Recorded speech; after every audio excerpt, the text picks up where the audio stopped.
We're welcoming Salvatore Fazio, a physicist from Brookhaven National Laboratory. And he is, now just switch gear in your brains, because he's going to talk to us about a new particle collider to explore the wonderful and dynamical inner microcosm of the visible matter. Salvo. Thank you.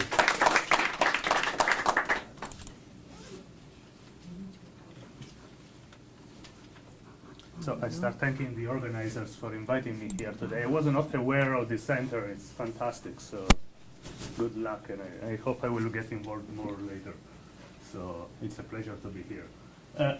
My talk today, it's for a general audience. I really want to give you the taste of what we do in our field. My field is nuclear and subnuclear physics. So what we don't do is to build mass destruction weapons. What we do actually is to look on the elementary structure, at the elementary structure of matter. So we really gaze into an uncharted territory, which is not the infinity of the microcosm, but is of a macrocosm, that is a microcosm inside what is really the smallest scale in nature. How do I move forward here? Wrong. Sorry? Sorry? It's the wrong Yes, command. it's the Okay. wrong command. Right. So, Sorry. our field is actually considered a new thing, right? Subnuclear physics. But we answer ancient questions. So, many of you are aware that the first who hypothesized elementary particles was Democritus. Democritus was a philosopher in ancient Greece, 5th century before Christ. He postulated that the matter is actually, I'm not sure if it works there, okay. It's actually made not of 4 elements, it's made of invisible elementary particles that cannot be destroyed. And he called them atoms, which in Greek means indestructible, indivisible. Now, he postulated that the properties of nature must originate from the building blocks of nature, from the atoms. So the shape, the mass, the position, the distribution, the motions of this atom have to come together to make up for the properties of everything we see around. Well, think about it. It was the 5th century before Christ, and for me, it's actually the dawn of the atomic physics. Now, let's jump very much into the future, otherwise we don't, it's like one day is not enough. So the knowledge progressed. So we know that what we nowadays call atoms, which was something which was called atom in the 19th century out of chemistry and chemical reaction studies, it's not an atom at all. It's not the particle of Democritus. It actually has a structure. We know actually that the atoms are like an empty box with all the mass concentrated in the middle in what we call the nucleus. And the nucleus is also charged positively, and around the nucleus there are orbiting the electrons, which are charged negative. Now, it's so empty, the atom, that if you compare the area occupied by the nucleus with the area occupied by the entire atom, the nucleus is 10,000 times smaller. Now, this is the Rutherford model. It's known as the Rutherford model. And the novelty is that actually Rutherford, this guy here, came up with this not just out of philosophical speculation. He did an experiment. So he was the first, actually, or among the first, that thought to use collisions among particles to probe the internal structure of matter. So what he did, he used this alpha particle beam. He shoot these big alpha particles, which are helium nuclei, on a thin foil of gold. And he just watched out what came afterwards. Everybody expected that those particles should bounce back. Actually, majority of those particles went through. That meant that the gold atoms were actually empty boxes. Some of them were deflected. A few bounced back because they hit the nucleus, which is the dense thing in the middle. So, reverse engineering the data that you collect out of the collisions, you can really have an idea on the structure of the matter. at the elementary level. Well, knowledge again progressed as far as we go, and we saw that the nucleus itself is not the atom of Democritus. It has a structure. It's made of nucleons, which are the protons and the neutrons. One is charged positively, the other is neutral. Now, it's always like this in our field. It's like whenever we think that we have the elementary structure, sometimes we find that there is a substructure. So right now we know, again, progressing with the knowledge and the experiments, that the protons and the neutrons, the nucleons, are made of quarks. What we believe it's elementary is the quarks nowadays. Naively, they can be pictured as three quarks together, bound by the gluons. Gluons are bosons that actually carry the strongest force in nature. It's the strong nuclear force. And they bound everything together. So glue, from the English, means they bound together everything. This is again a naive picture. So if we actually go really zooming into details, we see that actually they are more complex than this. We discover inside a single proton, inside a single nucleon, an ocean of particles. We discover that there is a really, we call it the sea of the quarks. So we have so many more quarks than these three quarks that we now call valence quarks.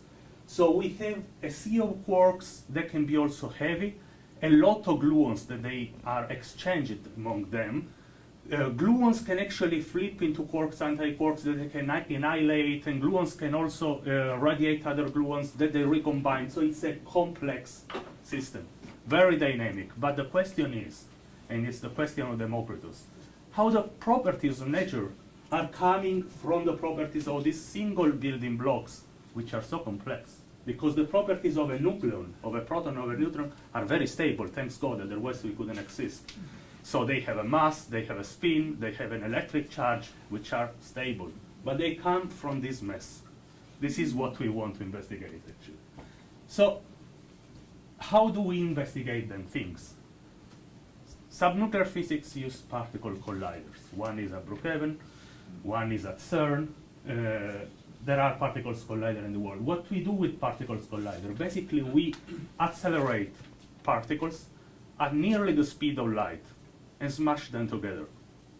Why do you do this? Because of a simple equation that many of you know, E equal mc squared. This equation basically is telling us something very powerful. It is telling us that the energy and the mass, so matter and energy, are one and the same thing. So energy is equal to matter by a proportionality, which is the square of the speed of light in the vacuum, which is a huge number. C is 300,000 kilometers per second. Multiply for itself, so it's a very huge number. It means that like a little bit of matter corresponds to a huge amount of energy. And this is what is used in the nuclear reactors, for instance, or in atomic bombs. But it's true also the other way. So it's true that if you have a huge amount of energy concentrated in one point, you can create particles.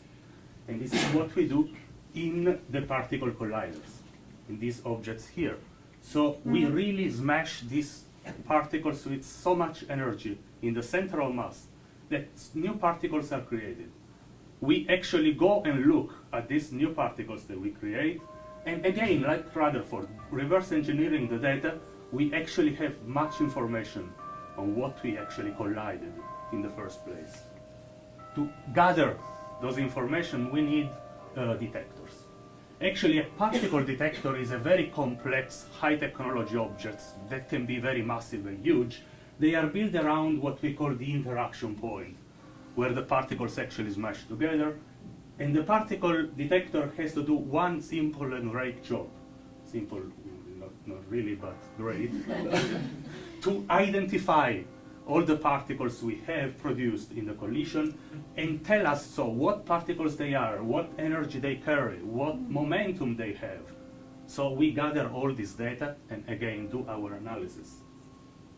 So back to what I actually want to introduce today is a new project that we have with the US government to build what we believe is a super microscope, or we call it a femtoscope given the scale we want to investigate.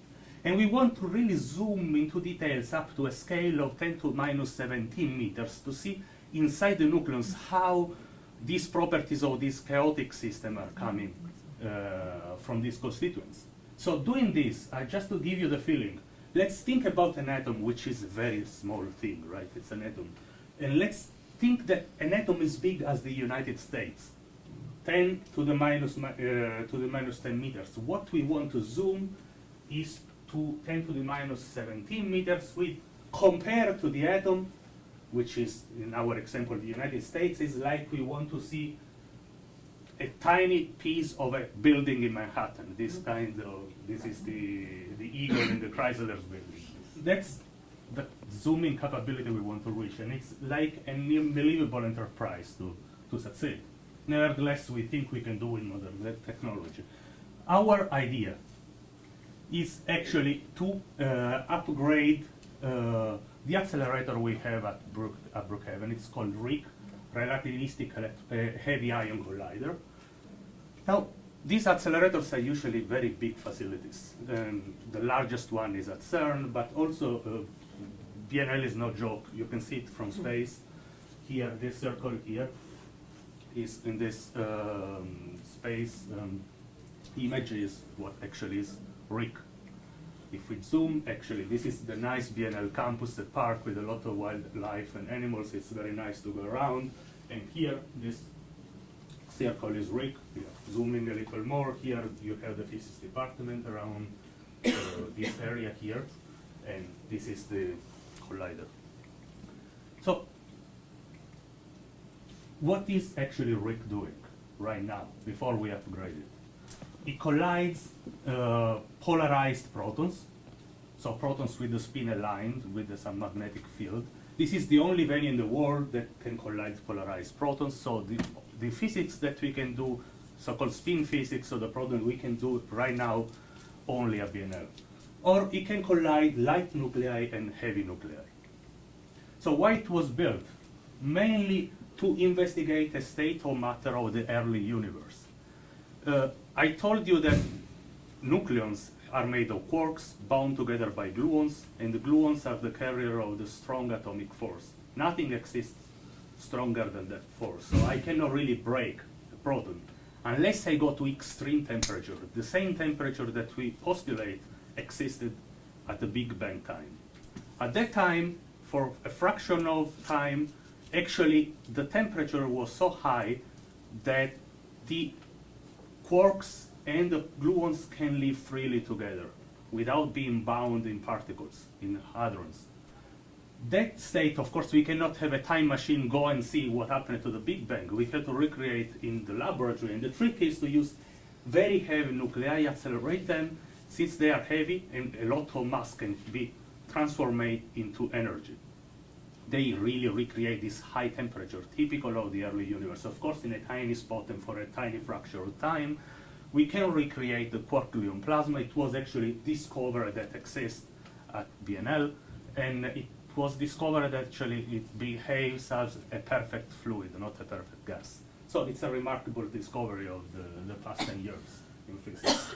So that was what our accelerator was built. But the idea is now that we want more, rather than see a new state of matter or create new particles, we want to scan, to zoom, to look how the proton or a nucleus is made of in terms of constituents.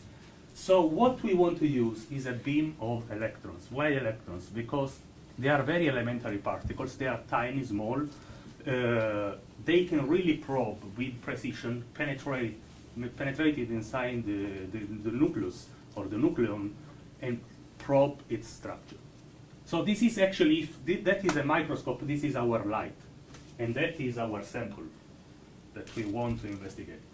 It will be a precision machine because it will have high luminosity. Now, luminosity means how many interactions we have per second, per area, and actually tells you how productive a machine is. So our is not the energy frontier like at CERN, but rather will be the precision, high luminosity frontier.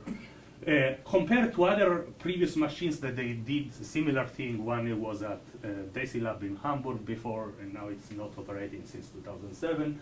this will be 100 times or 1,000 times higher luminosity. That means that in 1 year I can do the physics that before was done in a century or in a millennium.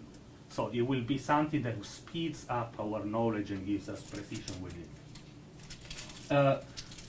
That's like a schematic overview what we want to do. We actually want to reutilize RIC, this yellow tube, which is underground at BNL. We reutilize the same tunnel, and we want to put a new electron accelerator in the same tunnel to collide with the beam of particles already produced by RIC in these 2 points here, where we actually will put some detectors to see what we produce. So this will be a world first polarized electron and polarized proton colliders. It will be the world first electron heavy ion collider. So this will be a next generation machine for this country that was originated out of a high energy in nuclear physics studies. So the physics goals is again of this machine. We really want to understand how the properties of matter originate from quarks and gluons, and we want to understand how they are distributed inside the hadrons in momentum and coordinate space. We really want to do tomographic pictures. We want to understand how the mass and the spin are coming from them, and also how their distribution changes if we take the proton as a free proton and put it in a heavy nucleus, how the nuclear modifications will play a role in the distribution of these constituents. So it's really understanding how the matter will come together at a high precision, of course. So we need to study a lot of processes. For instance, we want to study also the gluons in particular, because actually previous studies show this is the gluon density as a function of the momentum carried by the quark that participates in the interaction. It shows that actually sharply growing. So we are actually, the density around inside our body is dominated by the density of gluons. We say that actually we are kind of made of glue on this sense. So we are really studying something that we are made of. And we want to understand where this growth tames, where we reach an equilibrium. So where the gluons stop splitting and also recombine equally at the same number. And this is the kind of images that we want to do of inside a single proton. We want to do tomography. Now, physicians in the room know the importance of tomography in biology, medicine, and we can actually, there was a Nobel Prize on this in 2003, we can actually picture a brain or any other organs for what matters. We do the same. Our patient is the nucleus, the nucleon actually. So we really have images. This is out of computer simulation. We don't have the machine yet. Three-dimensional pictures, tomographic pictures of these are the quarks, these are gluons inside, how they are distributed with precision.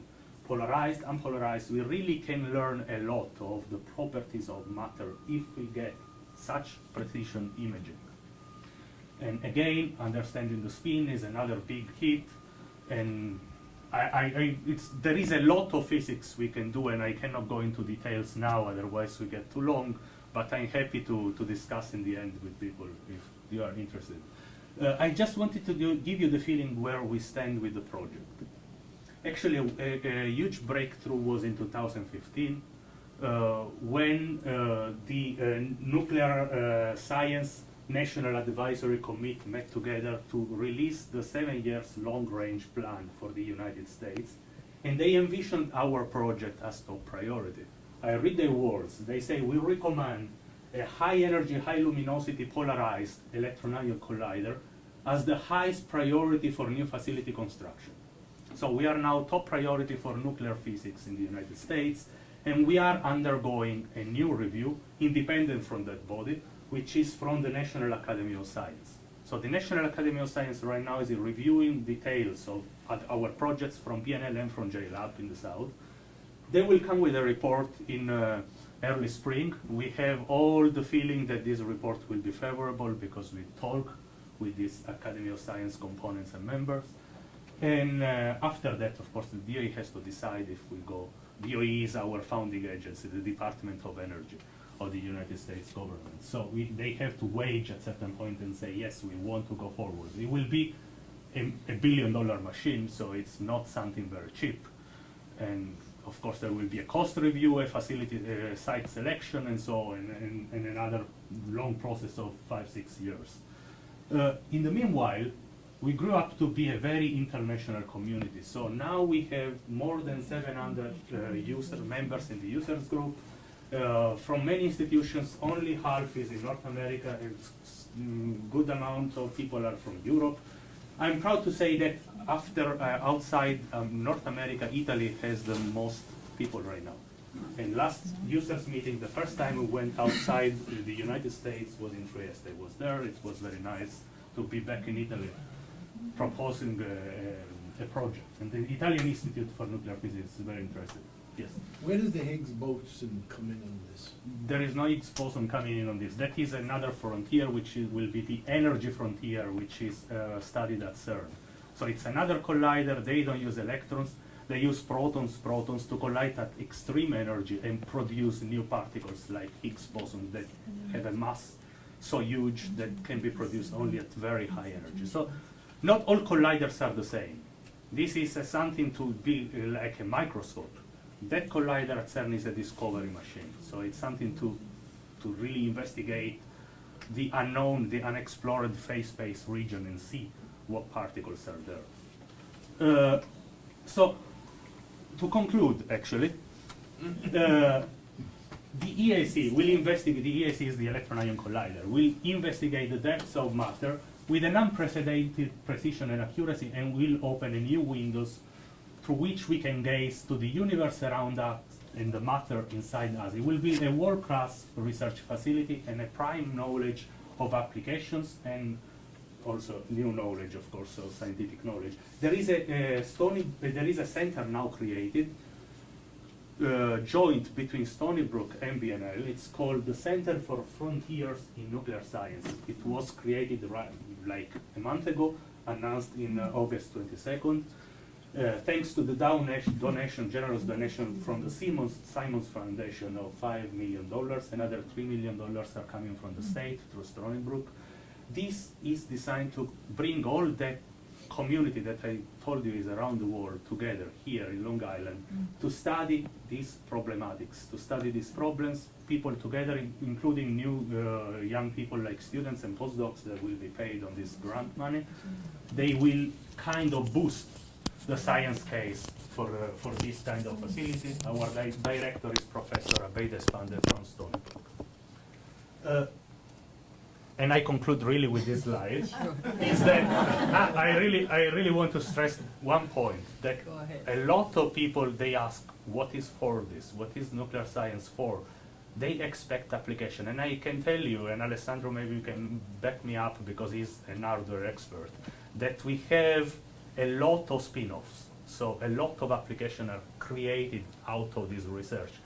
But I really want to stress that it is nevertheless the passion and enthusiasm for basic knowledge what is constantly motivating us to explore the unknown. Our mission is to push further the boundaries of human knowledge.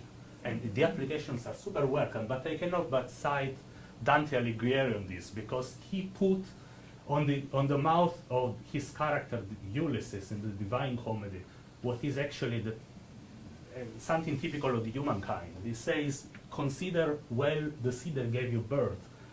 You were not made to live as brutes, but to follow the virtue and the knowledge. So this is the human dream, and if you want, it's the seed of the American dream, to go always beyond, to reach new frontiers.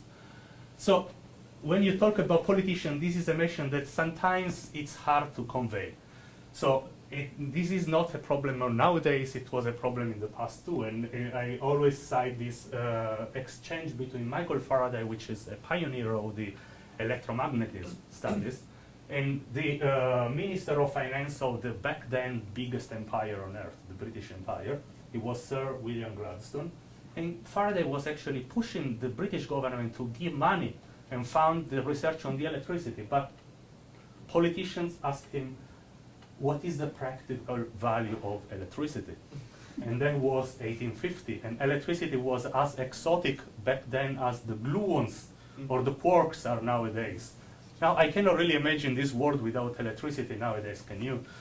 But at that time, legend goes that the simple answer from Michael Faraday was one day, sir. You may thank